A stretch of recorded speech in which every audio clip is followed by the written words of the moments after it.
Guess what? I took pictures to go along with a video that I wrote up and then recorded. I was just about to edit when I busted out a spreadsheet and calculated all the money I spent on dolls and doll bodies this year and decided, oh, hell no. This needs to go in a different direction. I might splice in some parts of what I originally wrote. We'll see. So the basis or idea behind this video was initially inspired by the Plastic Critics video about New Year's resolutions for buying dolls and Dollhouse Curator's video about room renewal, where she also discussed dolls she bought last year. Basically, it got me thinking about my own expenditures. How many dolls did I buy last year? I decided I'm going to put on my brave girl pants and really take a deep dive into seeing how many dolls I bought last year. Because, like the Plastic Critic, I know I've spent into the thousands, even though I know I did not buy 209 dolls. And just like her, I try not to think about it. But now I'm thinking about it. In the original script, I start going through and showcasing all the dolls I purchased throughout the years, just roughly guesstimating monthly costs.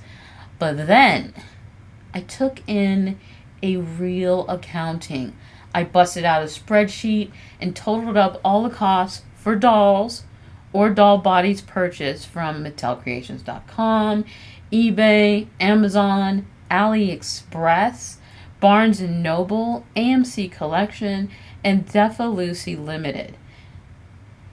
Sometimes things you think suck are a blessing. Because the fact that Walmart and Target in my area never have anything good has probably slowed down my spending. Look, I understand why my spending is bad. All of this started from losses. Too many hits in too short of a time and struggling to fill a void. Let's just say by the time I finished calculating how much I spent on dolls, I needed to rewrite the whole script. I was too upset with myself. Even if majority of it isn't on any form of credit, it doesn't change the embarrassment or shame. I don't know why this year was worse than previous ones. My daughter thinks that our family has some level of autism because of certain behaviors we exhibit. Totally undiagnosed by a professional. However, I can see why she drew that conclusion. So the only thing I can think of that made this year worse was that I decided to create lists and goals for where I wanted my collection to go. That should not have been a problem. I mean, doesn't it sound like a wonderful idea? I wanted to create a valid stopping point. Like, at this point, I am fully caught up and don't necessarily need to collect any more dolls.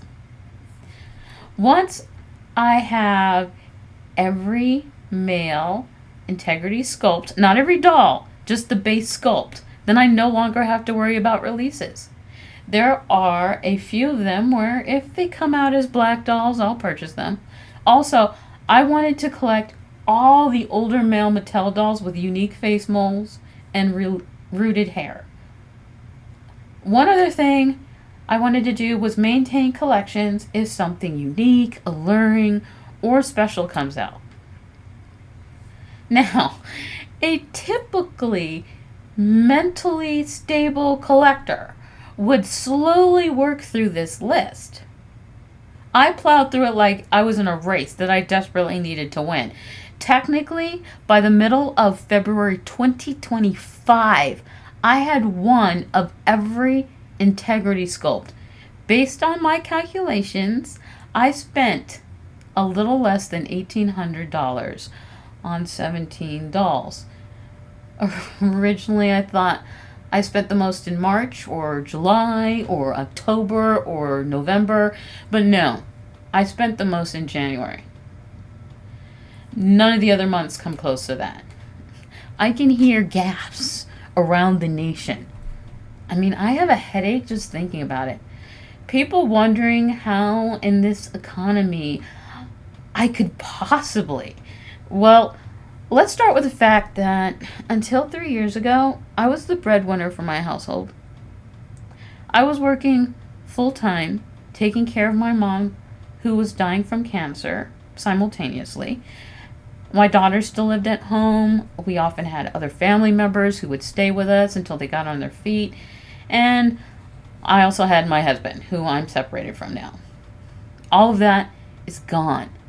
And I live on my own, for myself, with no car payment, just rent and 2 dogs.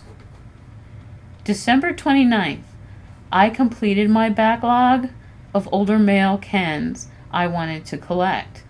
So, technically outside of Barbie Basics coming out in March, I have no more lists to complete. It's a blank slate. So now, all my money should be freed up. Hopefully. The year-to-date total was quite sobering. Like ice cold water unexpectedly dumped on you, putting a chill on the high of feeling that you completed your list. I mean, sure, but at what expense? Oh, don't worry, I saw the expense. So it's time for a plan. I really need to set a budget. I'm thinking of creating a separate account for my doll collecting hobby. Every month, I dump in so much money onto the card to build up its credit line. I only use that account to buy dolls or doll stuff. I'm hoping I can find something that offers some sort of reward or cash back. While I seriously think $3,600 is a crazy year-to-date budget and would prefer it to sound more like $1,500, I'd sadly be lying to you if I said $3,600 was half of what I spent last year. Though I still think that with the completed list, $1,600 is a possibility, as long as Mattel doesn't hit it out the park like they did last year. Last year. I shouldn't be suffering with any FOMO. Plus, I got your number, Mattel, okay? I'm not just watching my spending patterns, but your release patterns.